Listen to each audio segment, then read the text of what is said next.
funcionando. Quer começa? Eu começo.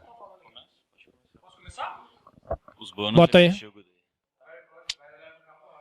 Eu vou olhar pra cá. Olha pra do meio. Pra do meio? Tá. Começando, olha pra do meio. Deu? Vamos olhar pra lá. Eu começo falando aqui, pode ser?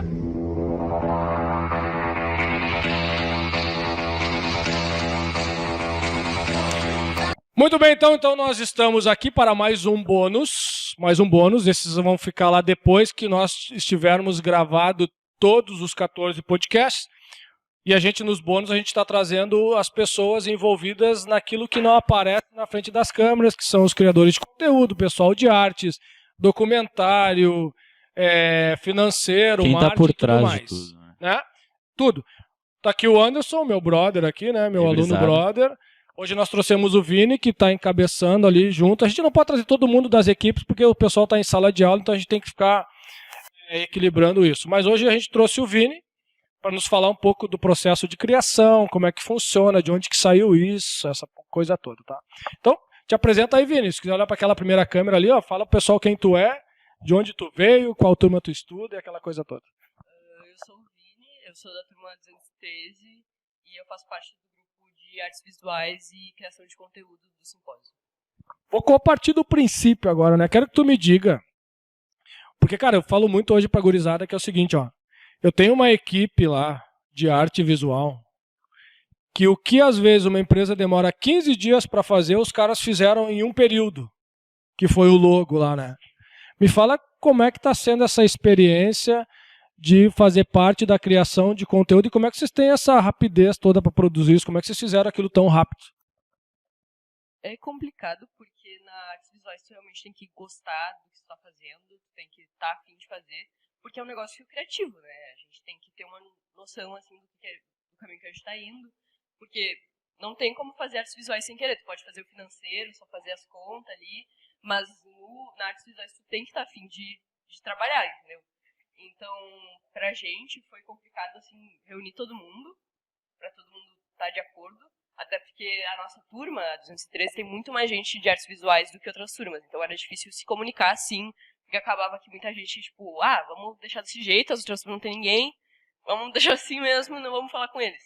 Mas é um problema, a gente tentou que tudo fosse bem democrático e que todo mundo tivesse afim ali do que a gente estava fazendo. A logo, a gente fez naquele período, a gente fez o conceito, assim, e depois a gente foi conversando com todo mundo, ajustando as cores, ajustando tudo para ficar de acordo com todo mundo, assim.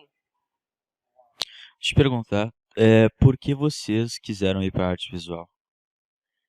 Eu, particularmente, eu quis para arte visual porque é algo que eu me interesso. Sim. É algo que eu penso que pode me elevar, assim, porque é algo que eu penso em trabalhar, talvez. É uma experiência boa, assim, também porque é algo criativo, tu tem que estar muito de acordo com as outras pessoas, tu tem que ter uma boa relação social, assim, com os outros, porque não é algo que tá na pedra, assim, que tá certo, que, não sei, que tem que ser tal cor, tem que ser tal logo, tu tem que ter uma boa relação pra mediar o assunto, assim, né? Sim. E como é que funciona o teu processo de criação, assim? Porque eu tenho, por exemplo, meu filho, ele tem 6 anos, da noite pro dia o guri começou a desenhar lá, fazer uns desenhos, pegar o celular, botar assim, copiar. Hoje ele está criando os personagens. Como que é o teu processo de criação? Tem um ritual, assim? Como é que tu faz para criar, para fazer isso que vocês fizeram? E eu fiquei muito impressionado de criar um logo ali tão rápido, eu te pedi um negócio, tu, tá aqui. Como é que é o teu processo de criação? Tu conseguiria definir para mim assim, eu faço isso, depois eu faço isso, e aí vai surgindo, como é que é? Eu, pessoalmente, nunca tinha feito um trabalho onde eu trabalhei em grupo, assim. Tentei fazer um conceito em grupo.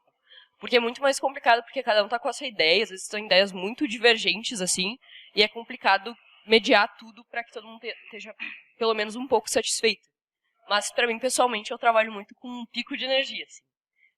Tô afim de fazer um negócio, eu faço, e daí tá feito, fiz, assim. Então é complicado porque também tem gente que é muito mais assim, fica pensando, não, é melhor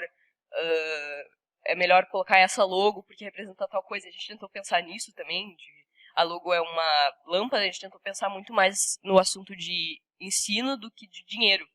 Porque às vezes a conversa do dinheiro assusta muito as pessoas. E daí essa já chegar assim com uma low que tem muito a ver com dinheiro, com como, sabe, como cuidar do seu dinheiro, eu acho que às vezes assusta, e a gente tentou ir para um pensamento mais de meio que acolher assim, tipo, a gente vai ensinar sobre algo, mais do que ir direto pro dinheiro. Deixa eu te fazer uma pergunta, não quer ser meu orador? Fala bem pra caramba, meu. Tu é tímido? Sou. Não parece. Não parece mesmo. Como é que tá o desafio do novo ensino médio? Tu saía lá do 9º ano e tu tinha 10, 11 disciplinas, e agora tu tem 23. Como é que tu consegue te organizar nesse sentido? É complicado, porque, por exemplo, no primeiro trimestre eu fui muito mais por afinidade. Eu tentei fazer o que eu tinha afinidade, fazer bem o que eu gostava, porque eu queria aprender tal coisa, assim. E daí no segundo tu já vai mais indo pra trás, assim, e vendo, olha, me ferrei um pouco nisso aqui, eu tenho que voltar e ver, tipo, pra onde eu tô indo com isso aqui. Então pra mim foi complicado, assim, balancear o que eu gosto de fazer, balancear, eu gosto de história, não sei. E eu quero muito fazer isso, só que eu tô mal em física. Então pra mim foi muito difícil balancear isso e ficar bem em tudo, não negligenciar as coisas que eu gosto, mas também não negligenciar as coisas que eu poderia gostar, mas não tô vendo, não tô aprendendo, porque é algo que eu já assumo que eu não tenho afinidade. Mas tu acha que te afetou de uma forma positiva tu ter a liberdade de dar prioridade para as coisas que tu mais gosta de fazer e quem sabe no futuro melhorar e lidar com isso? Eu acredito que sim. Eu me sinto mais seguro quando eu escolhi, porque mesmo que eu não goste da minha escolha, eu tenho a noção que eu escolhi aquilo, eu tenho que lidar com aquilo. E eu acho que, pra mim, pelo menos na escola, foi algo que eu sempre reclamei muito, que tipo, eu quero ir pra faculdade porque se eu me ferrar, eu me ferrei porque eu escolhi isso.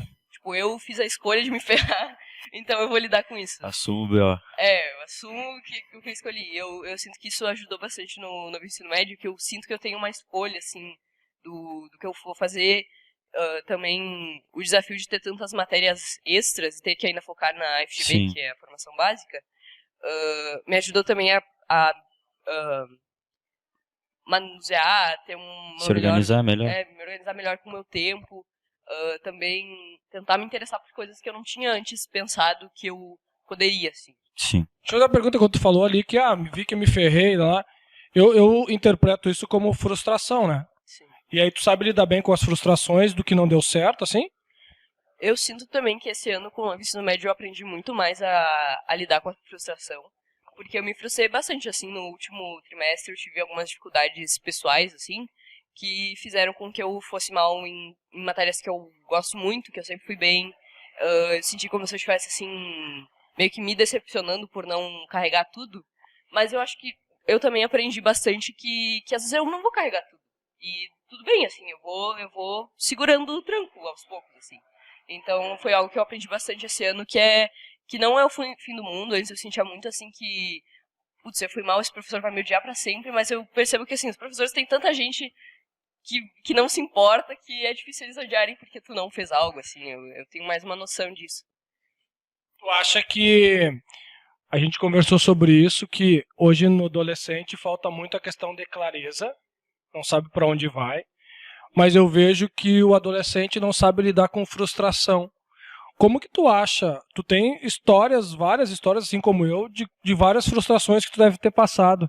Se tu pudesse, cara, pra frustração eu faço assim, porque eu sou criativo e tudo mais.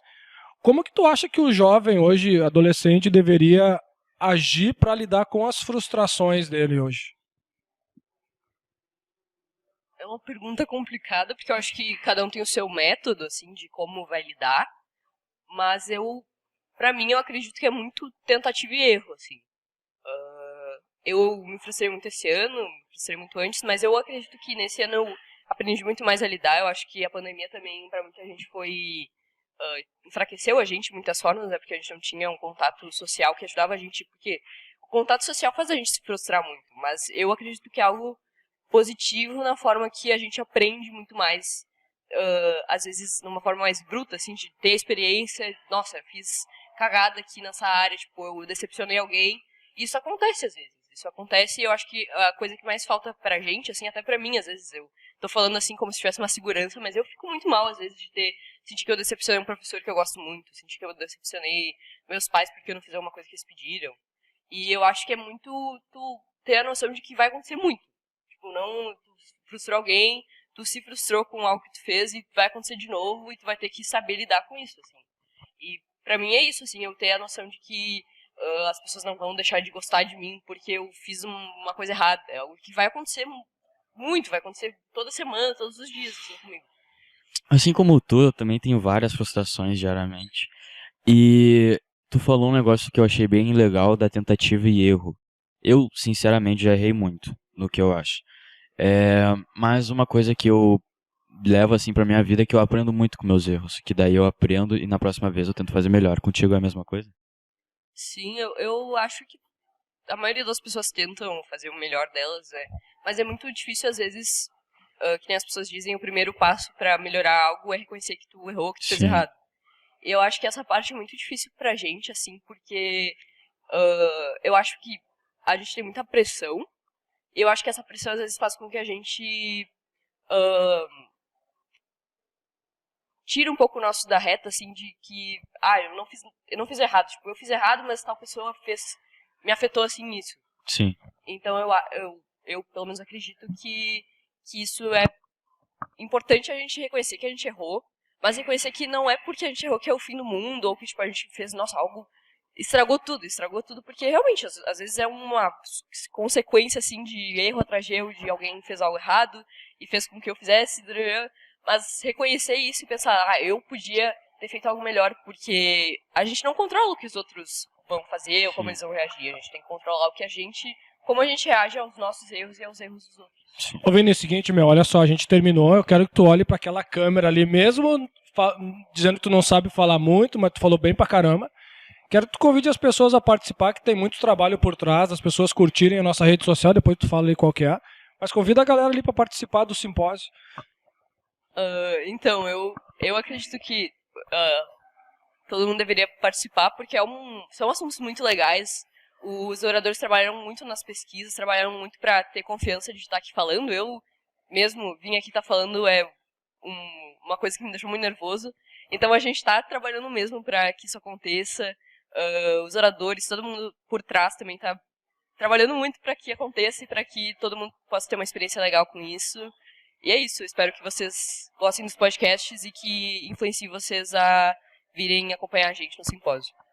Então é isso aí, gurizada. Espero que tenham gostado. Fechamos mais aqui um episódio dos bônus, que vem bombando bastante ultimamente. E é isso aí, não se esquece de se inscrever, deixar o like, nos seguir no Instagram, que é Simpósio_Upstart. É isso aí, gurizada. Tchau, tchau.